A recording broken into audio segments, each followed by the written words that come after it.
Hello everyone, in this video I am going to explain how to find the inverse Laplace transform for the given x of s. ఇక్కడ మనకి x of s ఇచ్చారు s by s square plus 5s plus 6. ఇప్పుడు దీన్ని మనం inverse Laplace ట్రాన్స్ఫార్మ్లో equation ఎలా వస్తుందో చూద్దాం. అంటే ఇన్వర్స్ లాప్లాస్ ట్రాన్స్ఫార్మ్ అంటే x of t ఏమొస్తుందో మనం ఫైండ్ అవుట్ చేయాలి. సో ఫస్ట్ మనకి ఇచ్చిన డినామినేటర్ అనేది ఒక ఈక్వేషన్లో ఉంది కాబట్టి మనం దానికి ఫ్యాక్టర్స్ కనుక్కోవాలి. S square plus 5s plus 6 is equal to 0.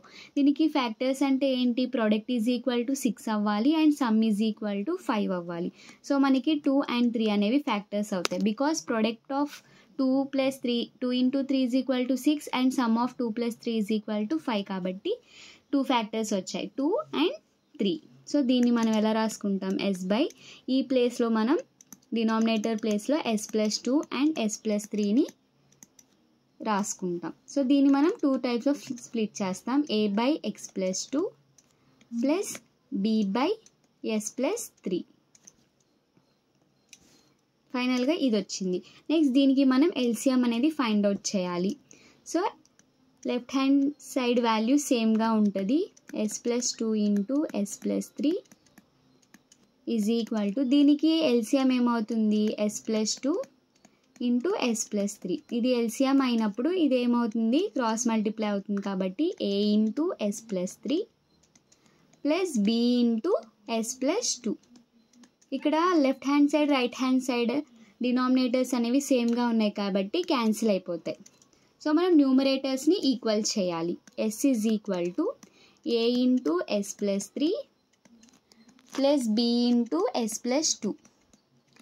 అప్పుడు మనకి s plus 3 is equal to 0 అంటే s ఈజ్ ఈక్వల్ టు -3 అవుతుంది.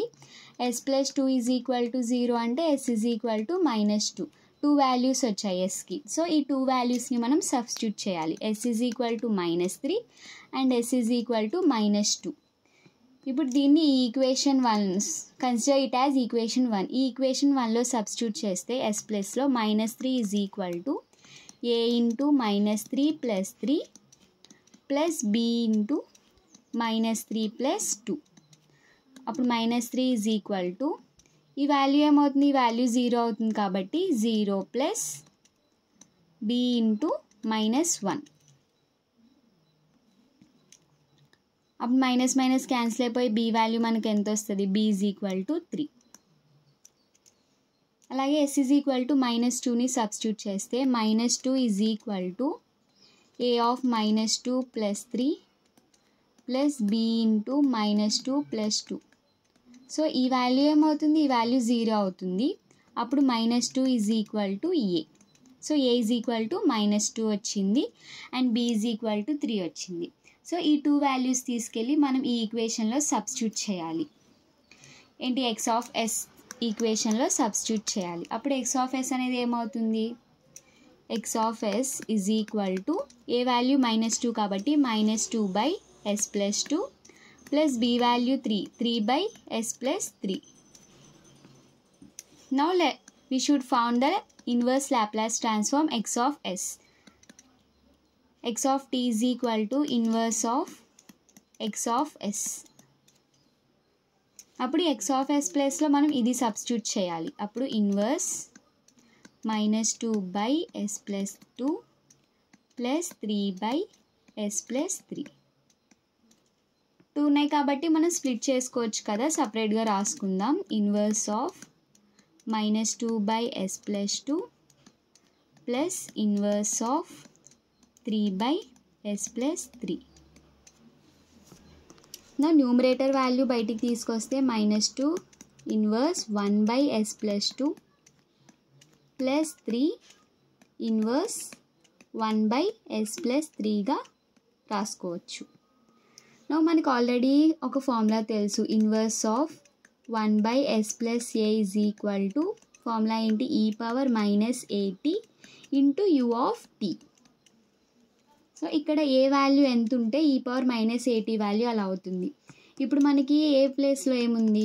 Inverse of 1 by s plus 2 ఉంది. So a is equal to 2 కాబట్టి e power -2t into u of tగా replace చేయాలి.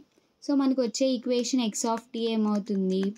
-2 into ఈ ప్లేస్లో మనం e power -2t into u of టీని రిప్రజెంట్ చేస్తాం. -2t u of t plus 3 into దీన్ని కూడా e పవర్ -3t వస్తుంది. ఇక్కడ a value is equal to 3. So we should replace e power -3t into u of tea.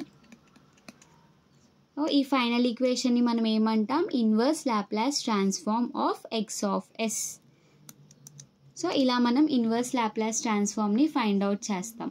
First ఇచ్చిన దాన్ని denominators చూసుకొని మనం ఈక్వేషన్ టైప్లో ఉంటే మనం స్ప్లిట్ చేయాలి దాన్ని, అంటే ఫ్యాక్టర్స్ కనుక్కొని స్ప్లిట్ చేసి రాసుకొని న్యూమరేటర్స్ అండ్ డినామినేటర్ కింద రాసి డినామినేటర్స్ క్యాన్సిల్ చేసి numerators equal చేసి we should find out s values, and from that s values we should find out a and b values. Now we should substitute a and b values in the equation x of s, and later we should find the inverse Laplace transform x of t is equal to inverse of x of s.